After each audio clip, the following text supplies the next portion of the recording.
sommes dans le livre de 2 Samuel, chapitre 5. Nous allons lire le 6e et le 7e verset. Bien-aimés, nous intitulons la semaine par un thème très simple, la vigilance. Attention, Yes, sir. quand tu es au sommet, le danger devient permanent. Voilà pourquoi il faut quoi? La vigilance. Réveillez-le, vous n'êtes pas de n'importe qui. Vous devez avoir un œil. Un roi, c'est celui qui sait prévenir. Il sait observer le temps. Il peut savoir que non, ça, je suis attaqué. Qu'est-ce que je dois faire? Je commence à développer des attitudes au niveau de mon esprit pour éviter de tomber dans les erreurs, pour éviter que le malheur puisse arriver. Un roi ne se justifie pas. Un roi ne s'explique pas. Mais un roi assume. Parce qu'il a déjà vu, quelle que soit la manière, il sait savoir que ici, non, il y a un danger. Regardez David. David, il a fait tomber Goliath. Comme toi, tu as fait tomber les géants de ta famille. David avait déjà fait tomber même Saül. Parce que pour qu'il soit roi, il fallait remplacer. Il fallait faire tomber aussi Saül. Et il a pris la royauté. Imaginez-vous. Parce qu'il a tout remporté. Il partait maintenant s'installer à Milo, dans la capitale. Tu ne peux pas être un président de la République, mais tu es en dehors de la capitale, des institutions. Là, tu n'es pas président. Là, tu es un gouverneur, peut-être chef de quartier. Un président de la République, lorsqu'il a le pouvoir, le siège des institutions, c'est la capitale. David était déjà roi, mais n'avait pas encore la capitale dans ses mains. Au moment où David s'est dirigé pour maintenant s'installer dans la capitale, il y a eu le blocage. Les Jébusiens se sont levés et ils ont dit: tu n'entreras pas dans la capitale. À qui on dit ça? Au roi. On dit au roi: si tu veux insister, nous t'informons. Même les aveugles et les boiteux vont te résister. Quel défi, alléluia. Quel défi. Un défi humiliant. Mais David a compris: je ne peux pas me livrer aux spéculations. Il n'a pas pris ça à la légère. Il a compris que c'est sérieux. Je dois être observateur. Yes. Je dois faire le contrôle. Je dois être vigilant. Faudra-t-il entrer dans les jeux de ces gens? La Bible dit, David, il a élevé des forteresses. Il a agi en tant que roi. Un roi, c'est celui-là qui sait prendre ses responsabilités. C'est quelqu'un qui sait prendre les responsabilités et savoir qu'est-ce que je dois faire. Qui suis-je? Lorsqu'on dit les aveugles et les boiteux vont te résister, il y a une communication à ces niveaux-là. Qui sont les aveugles? Qui sont les boiteux? Vous savez, quand vous prenez les aveugles et les boiteux, ce sont deux personnes vulnérables. On ne peut pas faire du mal aux gens qui sont vulnérables. Les vulnérables, il faut les protéger. Il faut les sécuriser. Mais pour David, ce sont les vulnérables. Donc on savait que David ici, il ne fera rien. Parce que les vulnérables, la loi de la nature, il faut faire quoi? Le protéger. Les aveugles ici, dont la Bible parle, et le boiteux, ce sont les faiblesses. Des faibles choses auxquelles, si tu ne fais pas attention, ces choses vont te déchoir. Ce sont les genres de choses que tu ne peux même pas soupçonner autour de toi. Ce sont des choses que tu ne peux pas soupçonner même dans ta marche, auxquelles, si vraiment tu n'es pas vigilant, tu ne peux même pas soupçonner. Ce qui va te faire tomber, ce ne sont pas des grandes choses. Ce sont des choses que tu ne peux pas soupçonner. Des petites choses. Aux grandes choses, tu vas faire attention. Tu vas commencer. Mais les petites choses que tu peux négliger, que tu ne peux pas soupçonner. Voilà pourquoi, en tant que roi, quelqu'un qui est vigilant, la première des choses qu'il commence par chasser, c'est la négligence. Bien-aimé, la négligence doit commencer par toi-même. Tu ne dois pas te négliger.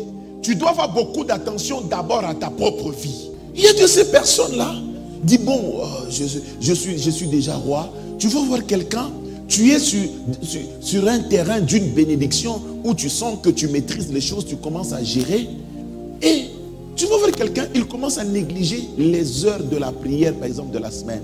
Au culte, bon, il dit, bon, de toutes les façons, quand je regarde, je ne bois plus l'alcool, j'ai déjà laissé autour de moi. Je ne prends plus des femmes ou des maris, en tout cas, je suis maintenant bien.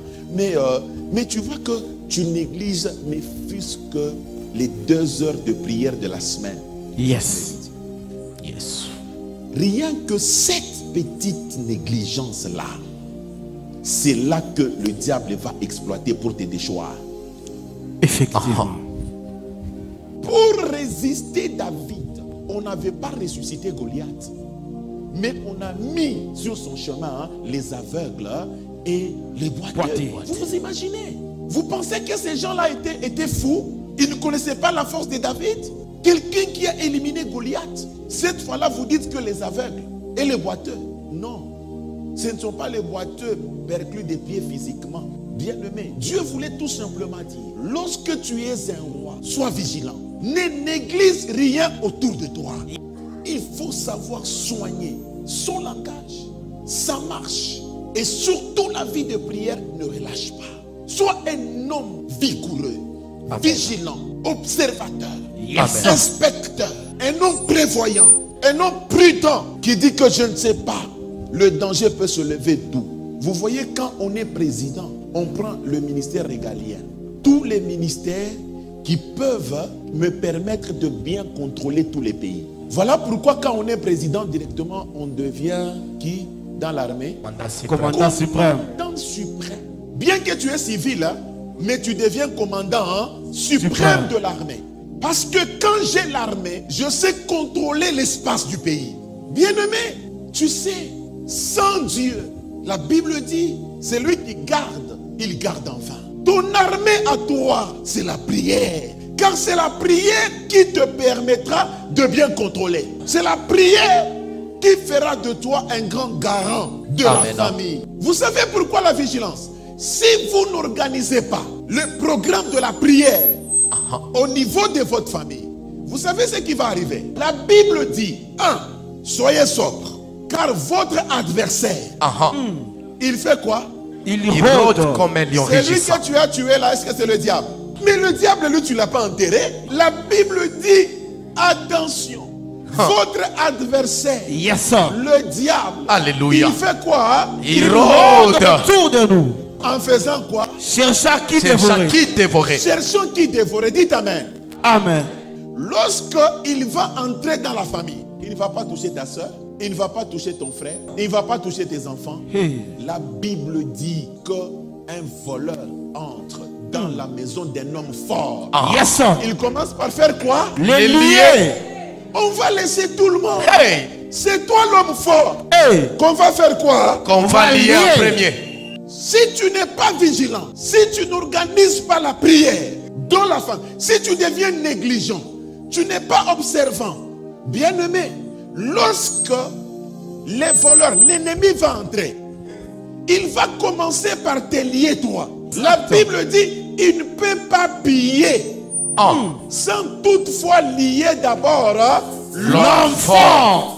Écoutez, il n'y a pas une mort malheureuse, bien-aimé, de voir les bandits qui entrent chez toi, on te ligote, on est en train de violer ta femme en présence de toi, ou soit on est en train de prendre ton mari, on lui demande de coucher avec ta fille, tu es là en train de regarder, tu voudras que tu meurs la première personne pour que tu ne vives pas ces choses-là. Exact. Mais imaginez quelle souffrance. Bien-aimé, attention, ne te fais pas souffrir. La personne qu'on va faire souffrir, c'est toi. Tu peux commencer à voir comment les gens tombent autour de toi. Tu peux voir, donc tu vas mourir humilié. Tu vas mourir torturé. Tu regardes les investissements que tu as fait avec sacrifice. Tu vois comment ça s'écroule. Mais tu n'as pas de force. Tu n'as pas de moyens parce qu'on t'a déjà lié. Tu ne sais pas te défendre. Les choses auxquelles tu pouvais te défendre avant, mais tu ne sais plus le faire. Attention, n'arrive pas à ce niveau-là. Bien-aimé, le pouvoir quand tu l'as, il faut le garder le plus longtemps possible. La Bible dit, David a soulevé des forteresses. Bien-aimé, lever les forteresses, c'est maintenant amplifier la prière avant que tu sois roi. Vous devez construire des forteresses.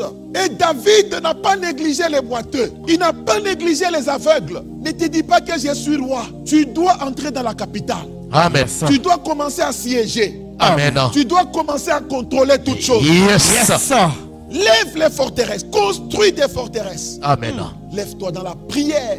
0 heure, tu es debout, en train de mener le combat, en train de dicter des choses dans la famille, d'exiger les choses à s'accomplir sur tes enfants. Yes. Tu dis que 2023, tu ne peux pas terminer sans que mon fils voyage. Yes. Tu ne peux pas terminer sans que ma société soit restaurée.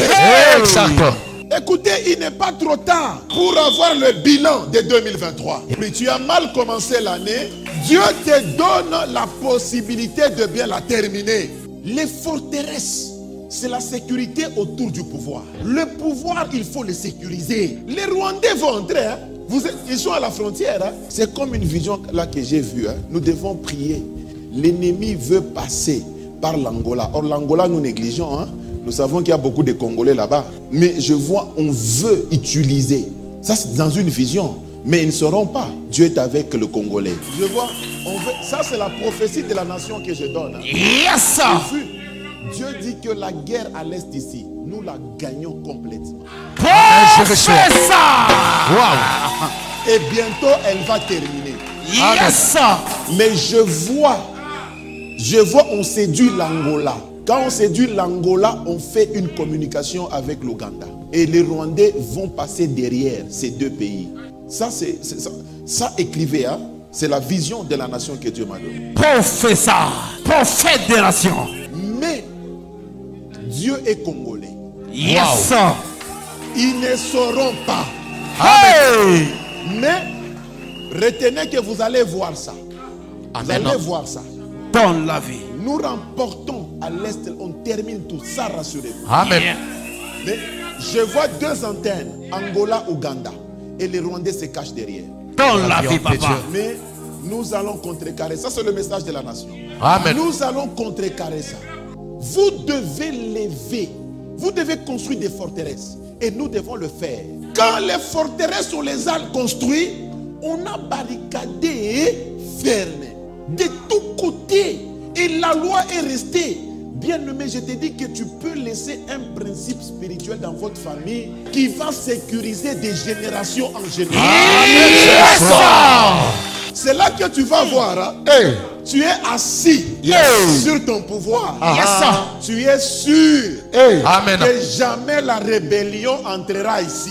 2024, là où nous allons, je te dis que c'est une année où toi, tu dois être à l'aise en train de manger.